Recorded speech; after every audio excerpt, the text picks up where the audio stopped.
안녕하세요. 만나서 반갑습니다. 정은혜 강사입니다. 오늘도 여러분의 간호조무사 합격을 위해서 열심히 달려보도록 하겠습니다.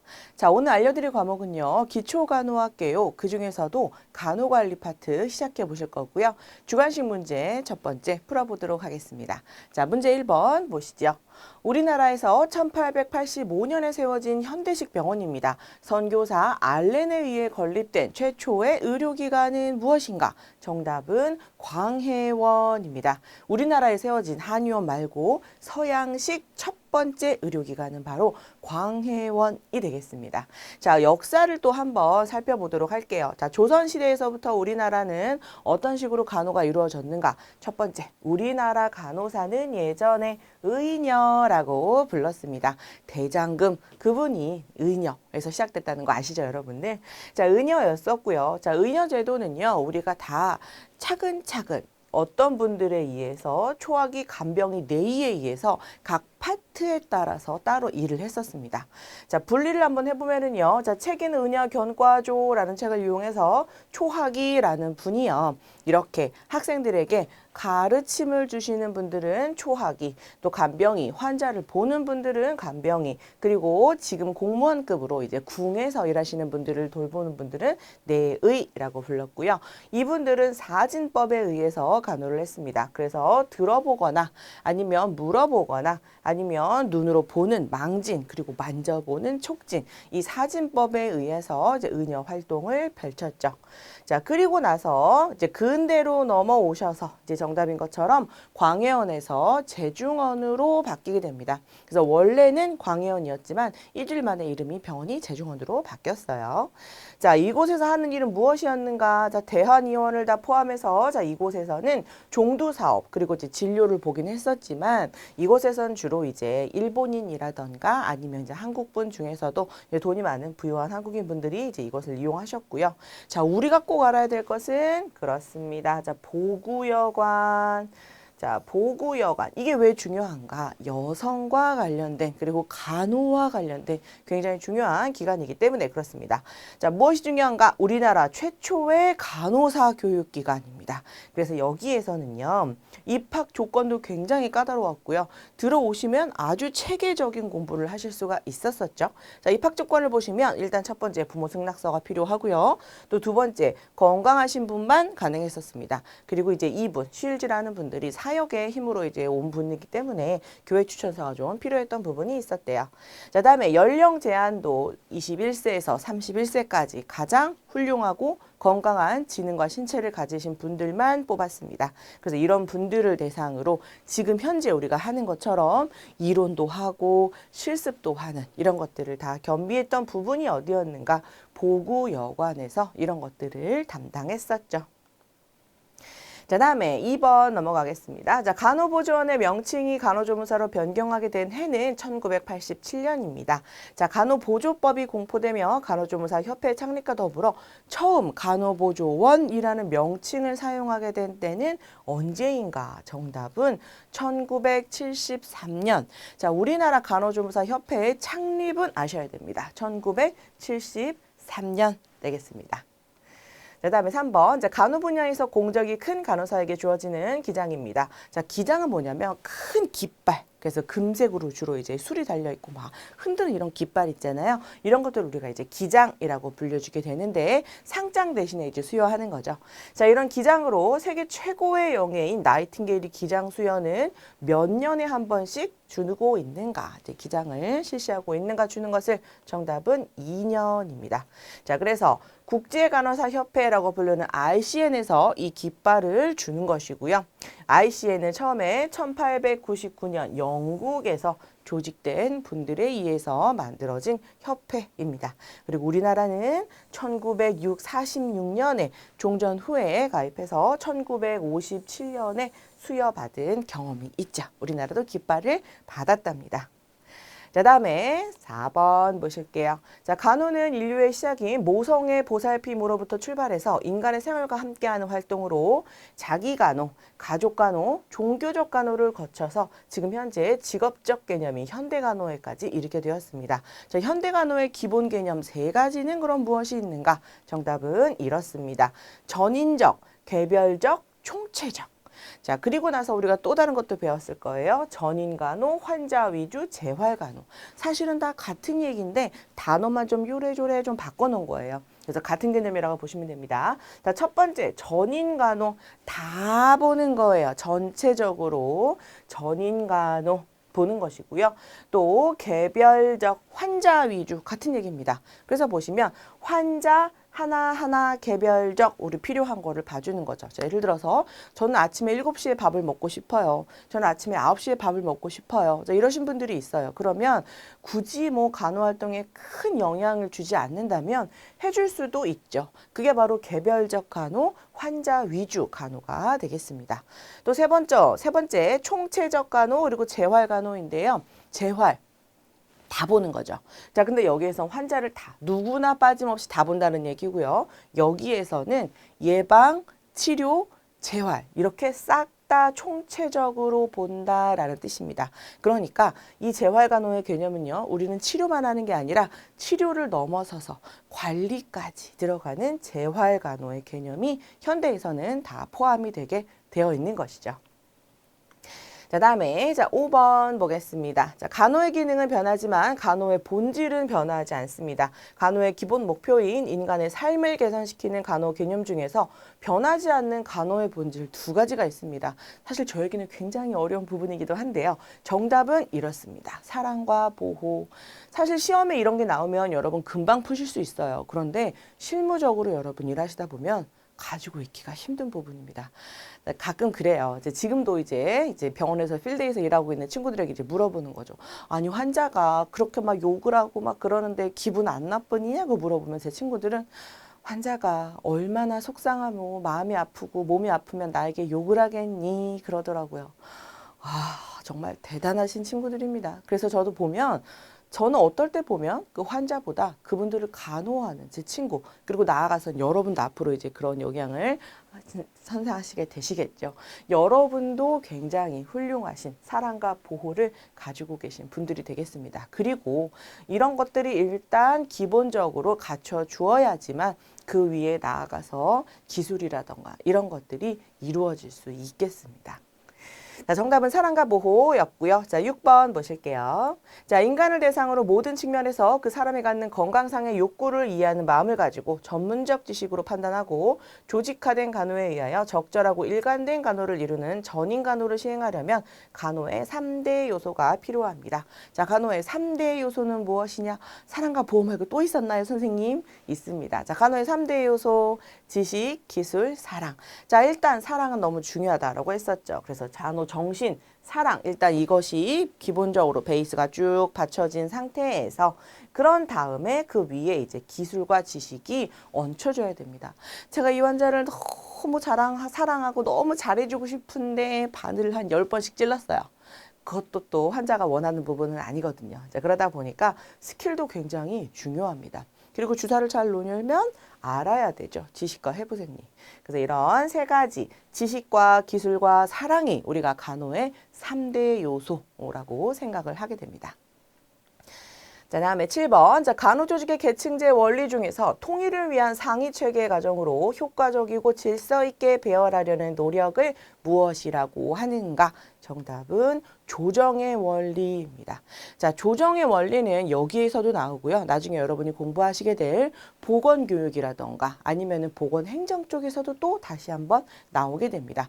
거기서 이제 귤릭이라는 사람이 이제 조정을 얘기했겠지만, 자, 여기에서는 우리가 간호 파트에서 보시면 또 다른 조정의 원리예요. 어쨌든 개념은 똑같습니다. 조정은 뭐냐면은요. 너무 난 놈도 싫어하고요. 또 너무 못난 놈도 싫어해요. 그래서 밸런스 평균적으로 맞추기 위해서 노력을 하는 거죠. 그래서 밸런스, 통일을 위한 상위 체계 과정. 그래서 질서 있게 쫙 일자로 평균점을 맞추는 것을 우리가 조정의 원리라고 부르게 됩니다.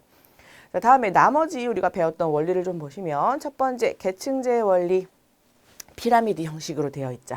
그래서 맨 위에 있는 병원장님이 계실 거고 그 밑에 이제 우리가 있을 수 있겠습니다. 자, 다음에 통솔 범위의 원리. 예를 들어 이제 수선생님을 뽑을 때, 수간호사 선생님을 뽑을 때 이 수간호사 선생님이 효과적으로 감독할 수 있는 부하가 몇 명이 돼야 되는가? 자, 그것을 계산하는 것이 통솔 범위의 원리가 되겠습니다. 그래서 5명밖에 관리를 못 하시는 분들은 5명 줘야 되고 100명 관리할 수 있는 분들은 100명 줘도 된다. 이런 것들이 일단 기본 원리라는 것이죠. 자, 다음에 세 번째, 자, 명령 통일의 원리. 자, 그래서 얘는 하위자와 직속 상사가 1대1로. 저는 우리 수선생님이 일을 너무 못해가지고요. 수선생님한테 보고하고 싶지 않아요. 옆에 삼병동 수선생님한테 가서 제가 보고하고 올게요. 이러면 안 되시잖아요. 그래서 명령 통일의 원리는 하위자와 직속 상사 간의 1대1의 관계. 그래야지 이제 책임 소재라든가 이런 것들을 분명하게 할 수 있겠습니다. 자, 다음에 분업화의 원리. 자, 현대에서 이제 돈과 관련된 경제성은 굉장히 중요하니까요. 자, 분업의 원리는 어떻게 보면 경제와 굉장히 밀접한 관련을 가지게 됩니다. 자, 예전에는요, 구두를 만드는 사람이 한 달 동안 꾸준히 구두 작업을 그냥 하루에 8시간, 10시간씩 하시게 되면 한 달에 5켤레를 만들 수 있어요. 그런데 이분이 안 되겠다. 한 달에 5켤레밖에 못 만들게 되다 보니까 돈을 많이 못 버네. 그래서 제가 사람을 이분이 3명을 고용을 합니다. 그런 다음에 너는 하루 종일 신발끈만 만들고 너는 하루 종일 밑창만 만들고 너는 하루 종일 위에 뚜껑만 만들어. 그런 다음에 제가 착착착착 조립해서 신발을 만들어내니까 세상에 이분이 한 달에 만들어내는 것이 지금 1000켤레가 되는 거예요. 내가 혼자 만들 때는 5개밖에 안 됐는데 이렇게 여러 사람이 잘 하는 일을 골라서 전문화의 원리에 의해서 분업을 하다 보니까 한 달에 1000켤레를 만들어서 팔 수 있어요. 돈이 많이 벌게 되죠. 그러다 보니까 이 분업, 전문화의 원리는 내가 할 수 있는 작은, 그런데 그중에서 나는 잘하는 걸로 전체 가업을 작은 직무로 분할하게 됩니다. 그래서 아담 스미스의 경제 이론에 의해서 이 분업을 하게 되면 좀 더 많은 생산성을 가지게 된다라고 했었죠. 자, 병원도 어떻게 보면 이제 경제와 생산성을 가지고 있는 분야이기 때문에 이런 것들도 굉장히 중요하게 여겨지게 됩니다. 자, 다음 8번 보실게요. 자, 간호수행 시 타인에게 위해한 결과가 발생하지 않도록 정신을 집중할 의무가 있습니다. 자, 이를 놓치고 위급한 환자의 증상을 즉시 의사에게 알리지 못하여 환자가 치료 시기를 놓쳤다면 이와 관련된 행위를 무엇이라 하는가? 정답은 그렇습니다. 주의 의무 태만 행위. 우리는 대부분 이제 병원에서 8시간씩 근무하게 되시게 될 텐데요. 8시간 동안은 아주 집중적으로 내가 할 일에 대해서 주의를 해야 될 의무를 가지고 있어요. 그런데 그 의무를 다하지 못해서 태만히 하게 돼서 환자에게 손해를 입혔다. 그러면 이런 것들이 들어가게 되는 겁니다. 그래서 이런 것들을 놓치지 않기 위해서 8시간 동안 굉장히 집중적으로 노력을 또 하셔야 되고요. 자, 그거와 더불어서 또 하나 설명과 동의 의무도 또 좀 하나 보고 넘어갈게요. 자, 설명과 동의 의무. 항상 모든 일에 우리가 간호를 하기 전에 아니면 치료를 하기 전에 검사하기 전에 다 이런 것들을 얘기를 해줘야 됩니다. 왜냐? 그분들은 의료에 관해서 잘 모르는 일반인이잖아요. 자, 주사를 놓을 거예요. 제가. 아니면 가서 약을 줄 거예요. 잘 모르니까 그냥 가만히 있는 채로 막 찔리게 되고 이분은 먹히게 되고 그럴 거 아니에요. 그래서 설명을 해주는 거죠. 이 주사는 무슨 주사고 무엇 때문에 놓을 겁니다. 그래서 놓을 때마다 얘기를 해주셔야 되고요. 이 약 설명해 주셔야 되는 거죠. 그래야지 환자가 자기 결정권, 나는 이거 맞고 싶지 않아요. 나는 이거 먹고 싶지 않아요. 할 수도 있단 말이에요. 다 알려주기 위해서 자기 결정권 보호하기 위해 설명과 동의 의무 다 하셔야 됩니다. 자, 그리고 또 하나 중요한 거, 이런 모든 것들은 의료행위 시행 전에 하셔야 됩니다. 다 찌르고 다 먹이고 난 다음에 아까 제가 수행 놓은 건 요거 때문에 놓은 거예요. 그렇게 하시면 이제 안 된다. 법적으로도 다 명시되어 있는 부분입니다. 자, 9번 보실게요. 자, 업무의 분업에 기초를 둔 간호전달 체계 모델입니다. 자, 기술과 수준에 따라 적당한 인력들에게 업무를 맡기는 간호 형태의 체계 모델은 무엇인가? 정답은 기능적 간호 되겠습니다. 일반적으로 대부분 많은 병원들이 요 기능적 간호를 채택하고 있어요. 그래서 그 사람의 능력에 따라 업무를 나누게 되는 겁니다. 그러니까 아까 그 말한 아담 스미스의 경제 이론에 의해서 나누게 되는 거예요. 여러분 병원에서 보시면 간호사실이라고 부르는 곳이 있죠. 스테이션이라고 이제 우리는 부를 건데 그 간호사실에서 하루 종일 앉아서 컴퓨터만 두두두두두두 두드리시는 분들이 있고요. 또 어떤 분들은 하루 종일 병실만 돌아다니시는 분들이 있어요. 자, 이분들이 바로 기능적 간호입니다. 자, 대부분 그 앞에 앉아서 컴퓨터를 두드리시는 분들이 조금 더 연차가 있고 일을 더 잘하시는 오래되신 분들입니다. 그러다 보니까 이분들은 좀 넓게 볼 수 있어요. 저 환자에게 어떤 약이 필요하고 어떤 간호를 해줘야 되고 어떤 처방을 받아야 되고 이런 거를 다 알고 계시는 거죠. 그래서 의사 선생님들한테 처방을 받기 위해서 요즘은 다 수기 안 하잖아요. 다 컴퓨터로 작업을 하기 때문에 그분들이 컴퓨터만 계속 두드립니다. 그러면 의사 선생님이 처방이 딱 떠요. 이 사람 수액 어떤 거 주세요. 그러면 그것을 대부분 신규라던가 이제 여러분 처음 들어갔을 때 아니면 이제 경력이 얼마 안 된 분에게 가서 몇 호 환자 어떤 수액 주세요라고 이분이 컴퓨터 하시는 분이 얘기를 해주면 그분이 돌아다니면서 쭉쭉 계속 이제 실무 활동을 하는 거죠. 자, 이렇게 기능적으로 나눠요. 그래서 보니 능률이 굉장히 높습니다. 그래서 많은 환자를 한꺼번에 타타타닥 처리할 수 있는 아주 좋은 장점을 가지고 있어요. 대신에 단점은 뭐냐면 이렇게 주사를 계속 놓고 다니시는 분들에게 저는 이걸 왜 맞는 거고 앞으로 저는 뭐 어떻게 되는 겁니까? 이분들은 잘 몰라요. 저분이 수액을 노래요. 그래서 놨어요. 이런 일이 허다한 거예요. 또 앉아서 컴퓨터만 두드리시는 분들은 환자를 볼 기회가 없잖아요. 저 환자 이름은 정은혜, 그리고 정은혜는 내가 다 알고 있어요. 그런데 그 정은혜 환자가 나한테 왔을 때 얼굴을 몰라. 누구시죠? 이럴 수도 있습니다. 자, 그러다 보니까 환자에게 대해서 단편적으로만 알게 돼요. 그래서 그거를 보완하기 위해서 나온 게 두 번째 팀간호입니다. 자, 팀간호는요, 다 하는 거예요. 제가 처방도 받고요. 그 처방을 가지고 환자한테 가서 주사도 놓습니다. 선생님, 그런데 왜 팀간호의 건 제가 다 하는데 제가 혼자 하는 간호잖아요. 자, 왜냐하면 이 팀은요, 제가 환자를 이렇게 감싸 안고요. 한 손에는 의사, 한 손에는 또 뭐가 있을까? 물리치료사, 또 한 손에는 영양사. 이렇게 해서 제가 우리가 팀이 되는 겁니다. 병원 직원들이. 그래서 의사와 저와 뭐 간호사와 영양사와 이런 분들이 한 팀이 되어서 환자를 이제 질병을 낫게 해준다. 그래서 팀간호가 되는 거죠. 그래서 팀간호회 같은 경우에는요, 이런 기능 분담의 문제점, 단편적으로만 알고 있는 이런 문제점을 해소를 위해서 만들었어서 환자에 대한 것들은 다 할 수가 있어요. 근데 그러다 보니 환자를 많이 볼 수는 없습니다. 그래서 그건 뭐 대부분 병원에서 병원장님이 이제 결정하시겠죠. 어떤 간호를 하게 되든지 간에. 그래서 보면 각자의 이제 장점과 단점이 있죠. 자, 세 번째 전담적 간호 볼게요. 자, 전담 간호 특징은 뭐냐? 그 안에서 사는 개념? 왜 우리가 가평이라던가 아니면 저기 산골짜기 같은 데 가시면 요양원이 이렇게 하나씩 하나씩 들어와 있는 데가 있어요. 자, 매일매일 3교대로 그 산골짜기를 막 들어갔다 나갔다 하기에는 좀 힘들죠. 그래서 그렇게 좀 숨어있는 큰 병원 같은 데서는요, 우리가 이틀 동안은 환자를 거기서 숙식도 하면서 계속 봅니다. 그리고 나서 나머지 3일은 밖에 나와 있어요. 그리고 또 이틀은 거기 가서 일을 하고. 뭐 이런 식으로 일을 하는 걸 우리가 전담적 간호라고 합니다. 그래서 24시간 동안 그 병원 안에 먹고 자고 살면서 환자를 돌봐주는 간호를 우리가 전담 간호라고 부르게 되고요. 자, 또 넘어가서 10번 문제도 같이 한번 보겠습니다. 자, 나이팅게일의 서양문의 내용에 대해 기술해 볼게요. 자, 정답은 이렇습니다. 자, 얘는요, 여러분.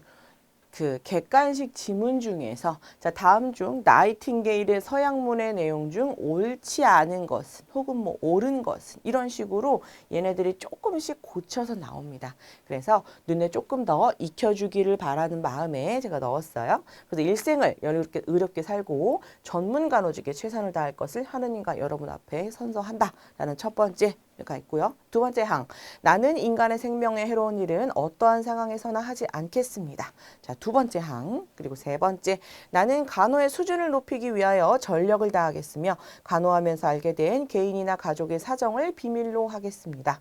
또 네 번째 항, 나는 성심으로 보건의료인과 협조하겠으며 나의 간호를 받는 사람들의 안녕을 위하여 헌신하겠습니다. 자, 이게 나이팅게일이 우리가 앞으로 나를 포함한 여러 이제 간호 인력들이 이렇게 일을 하기를 바라는 마음으로 만든 서양문이고요. 자, 시험에 간간히 잘 나오는 문제니까 눈에 잘 익혀두시기를 바랄게요.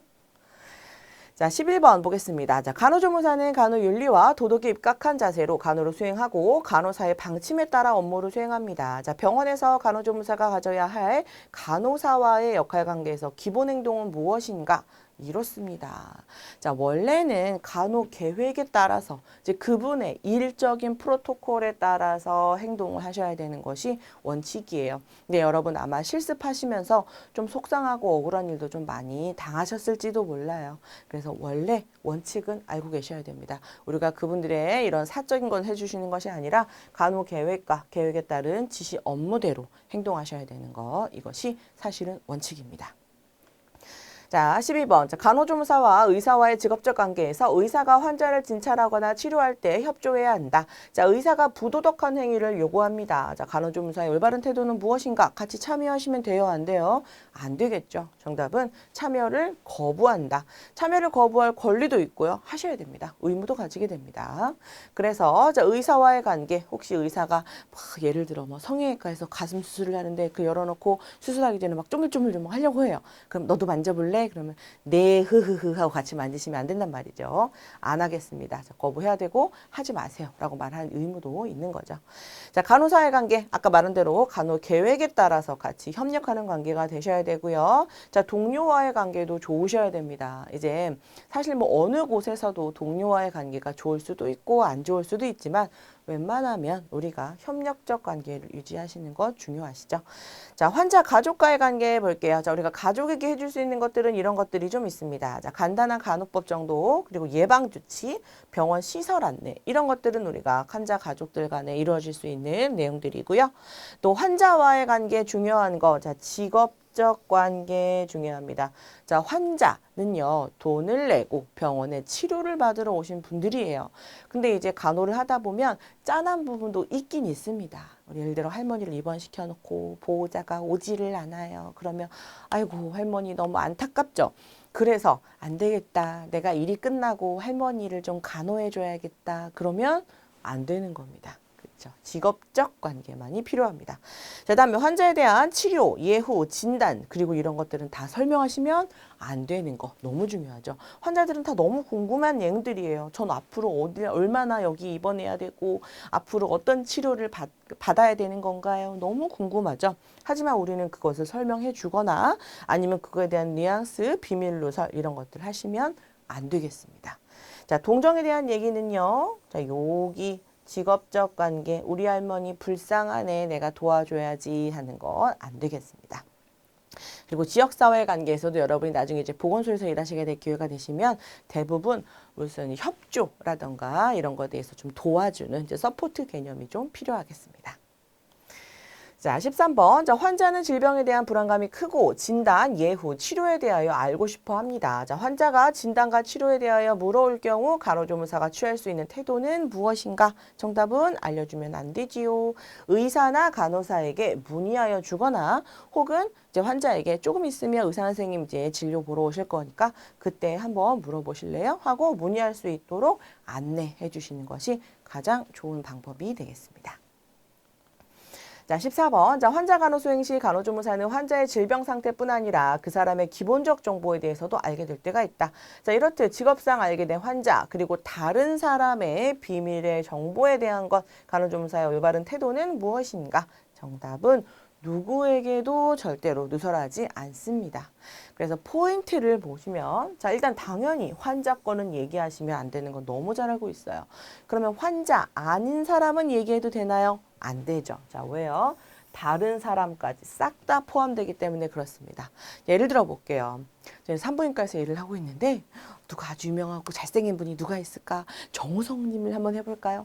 글쎄 우리 산부인과에 글쎄 우리 20대 산모가 애를 낳으러 왔는데 보호자가 정우성이래 이래요. 자, 산부인과에 아기를 낳은 분이 환자는 얘기하는 게 아니에요. 누굴 얘기하고 있어요? 보호자. 안 되죠. 자, 보호자가 정우성이라는 것도 그 누구에게도 얘기하시면 안 됩니다. 아, 그래요? 그럼 이런 건 어떨까요? 그래, 나 산부인과에서 일을 하는데 그 20대 산모가 아기를 낳으러 왔는데 글쎄 정우성이 면회를 왔어? 둘이 무슨 관계일까? 이런 것도 너무 궁금하시긴 할 겁니다. 자, 그렇지만 그냥 단순 면회자일 뿐이에요. 심지어 보호자도 아니에요. 얘기하시면 돼요, 안 돼요? 안 됩니다. 그래서 그냥 다 뭉뚱그려서 환자를 포함한 다른 사람, 내가 일하면서 알게 된 모든 다른 사람에 대한 비밀은 얘기하시면 안 되고요. 자, 누구에게도 안 됩니다. 가족에게도 안 돼요. 그래서 누구에게도 절대로 누설하지 않는다가 원칙입니다. 그래서 시험에서 여러분 잘 꼬시는 문제가 뭐냐면 환자, 자 1번이 환자, 2번이 다른 사람. 그러면 누구를 고르셔야 돼요? 다른 사람, 싹 다 환자를 포함해서 아무에게도 그 누구에게도 얘기를 하시면 안 되는 거 고르셔야 됩니다. 그다음에 15번. 자, 현대는 단순히 치료만을 위한 공간을 넘어서 다양한 역할을 수행하고 있는 곳으로 환자 치료, 지역사회 주민의 건강 향상을 위한 공중보건적 활동, 의료인의 체험, 교육, 그리고 연구활동 등을 주 업무로 하는 기관. 자, 치료만을 넘어선 이런 수많은 일을 하는 기관은 어디인가? 병원. 그렇습니다. 자, 원래 애초에 병원은 치료만을 하는 곳이긴 해요. 처음에는 그랬어요. 자, 그런데 우리나라에 사람 많이 가는 병원이 뭐가 있을까요? 아산병원도 굉장히 사람 많이 오고요. 연대 세브란스 정말 몇천 베드, 사람이 하루에 얼마나 많이 드나들어요. 아산병원 하루에 5만 명도 막 드나든대요. 자, 그러다 보니까 이 환자를 이 많은 사람이 드나드는데 치료만 해서 보내기엔 너무 아까워요. 아, 이 사람들한테 손 씻기 교육을 한 번만 탁 해서 보내면 이 사람이 밖에 나가가지고 한 사람들한테만 교육을 해줘도 벌써 10만 명이 손 씻기 교육이 되잖아요. 공중보건적 활동을 좀 해줘야겠다. 지역 주민 대상으로. 또 이것도 너무 아까워요. 하루 5만 명이 드나들다 보니까 세상에 얼마나 다양한 케이스가 있겠어요. 그래서 나만 보기 아깝다. 요거 좀 의료인들 교육하는데 좀 써야 되겠다. 그래서 의료인 교육하는데도 또 쓰게 되고요.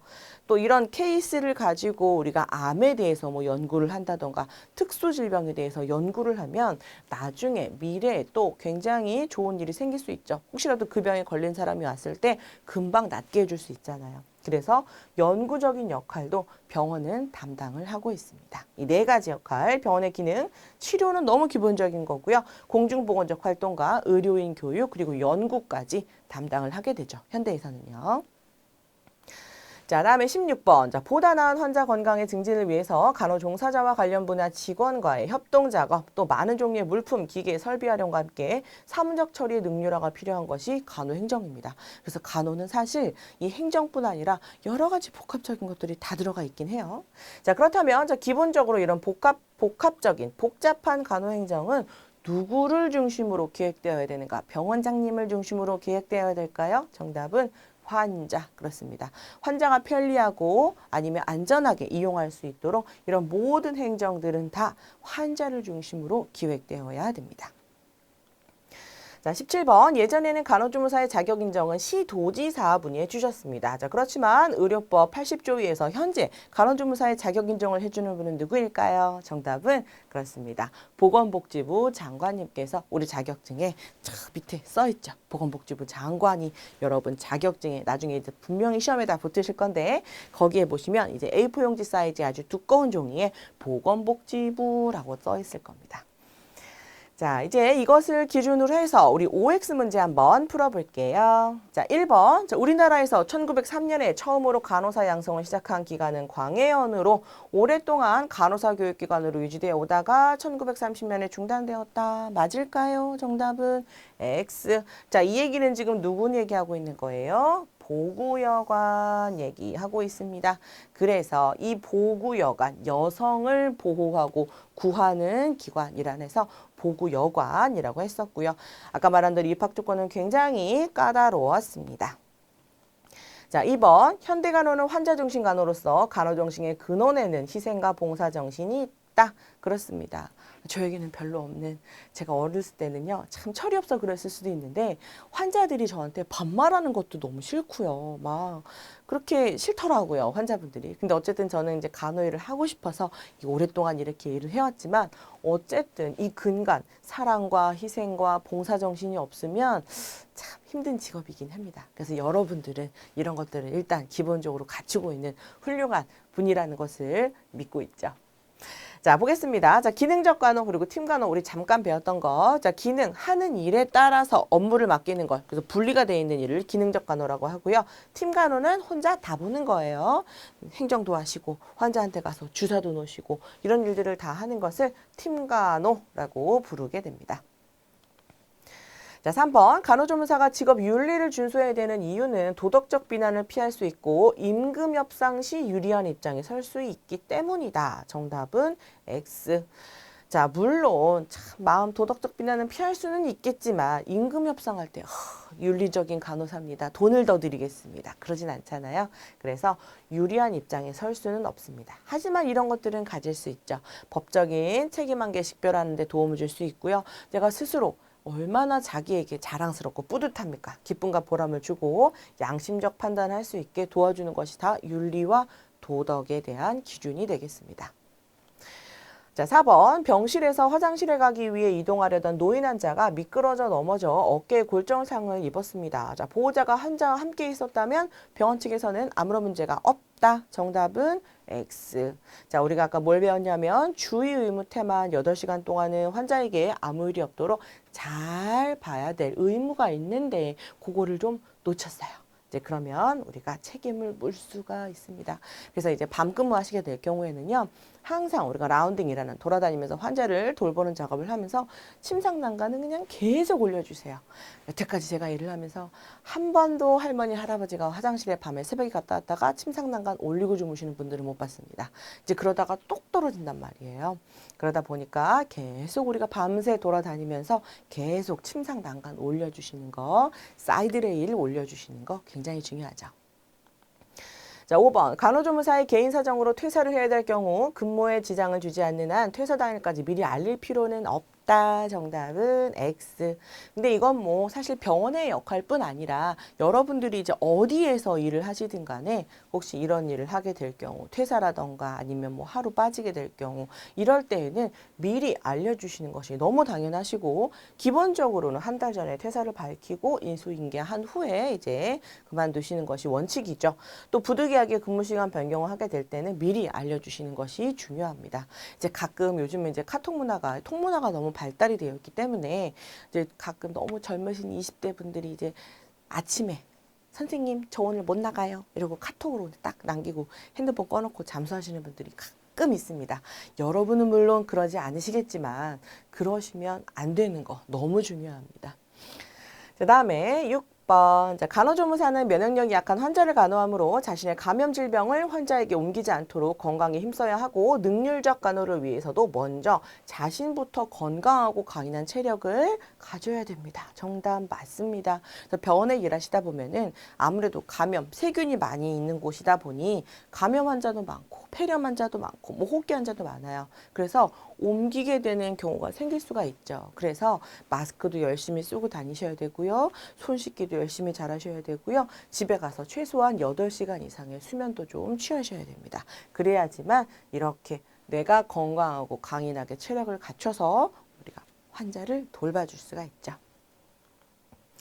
자, 7번. 간호조무사는 근무 시 유니폼을 항상 착용해야 하며 근무 시간 외에는 착용을 금한다. 또 점심시간 등에 병원 밖에 식당을 가고자 할 때는 유니폼 갈아입고 가야 한다. 정답은 맞습니다. 중요하죠. 이제 가끔 보면 이제 의원에서 일하시는 분들이 이제 가디건 입고 김밥 천국에서 만나는 일이 있어요. 그래서 원래는 이제 그렇게 하시면 안 되는 거 당연히 알고 계실 겁니다. 자, 8번. 간호조무사가 환자와 의사소통을 원만하게 하기 위해서 같은 질병을 앓고 있는 환자의 정보를 공유하며 신뢰를 얻을 수 있고 자신의 개인 문제를 솔직하고 숨김없이 이야기해 주는 것이 좋다. 정답은 X. 그렇습니다. 자, 일단 환자에게 정보 노출하시면 안 되는 거 너무 중요하잖아요. 또 두 번째, 개인 문제를 숨김없이 이야기하는 거. 자, 우리는 직업적 관계이기 때문에 우리는 제 개인적으로 만나는 관계가 아니라서 제 개인 정보도 얘기해 주시면 안 됩니다. 혼자 게 아니라 제 건데요. 그것도 안 돼요. 직업적 관계이기 때문에 이제 이런 것들은 하지 않도록 합니다. 그 다음 9번. 환자가 퇴원을 하면서 자신을 정성껏 돌봐준 것에 감사하다며 먹을 것과 현금을 주고자 합니다. 간호조무사는 여러 번 거절하다가 감사를 표하며 받는다. 안 돼요, 돼요, 돼요 하신대요. 자, 정답은 안 됩니다. 그래서 감사의 표현으로 이런 걸 줄 경우에는 병원 규칙 설명하시고 정중히 거절하시고 또 환자에게 유리하더라도 비도덕적인 일은 하시면 안 된다. 예를 들어서 저 할머니가 지금 돈이 없는 걸 알고 있는데 검사한 거 안 왔다 해가지고 내가 누락해가지고 가지고 할머니 돈 좀 덜 내게 해줄까? 이런 일 하시면 이제 안 된다. 할머니가 불쌍하더라도 비도덕적인 일이면 처리하시면 안 되겠습니다. 자, 10번. 간호조무사가 환자의 침상 정리를 위해서 병실에 들어갔는데 수혈을 받고 있는 환자가 두통, 요통, 오한을 호소하고 있습니다. 자, 간호조무사가 수혈 속도를 늦춰주고 그리고 일시적인 증상이라며 환자를 안심시키는 교육을 하고 있대요. 자, 맞을까요? 틀릴까요? 정답은 X. 자, 수혈 시 나타나는 이런 증상들은요. 우리가 수혈 부작용이라고 보고요. 수혈은요. 우리가 아주 간단한 장기 이식이라고 보는 겁니다. 자, 장기 이식할 때 안 맞아요. 수혈자랑 공여자가 안 맞으면 그 장기 집어넣을 수 없습니다. 빼고 나와야 되거든요. 똑같아요. 장기 이식을 지금 하고 있는데 안 맞아요. 그러면 멈추셔야 됩니다. 그래서 즉시 중단하고 보고하셔야 되는 것이 맞겠습니다. 자, 11번. 병실에서 사용하는 특수기구는 간호조무사라도 잘 관찰하여 환자의 치료에 지장이 없도록 해야 된다. 그렇습니다. 내가 쓸 것도 아닌데요, 뭐. 이러면서 그냥 무시하시면 안 되고 관리는 우리의 역할. 물론 쓰는 거는 이제 의사 선생님이 쓴다 할지라도 이제 우리가 열심히 잘 관리하셔야 되겠습니다. 자, 여기까지 문제를 풀어보셨고요. 자, 항상 여러분의 꿈을 응원합니다.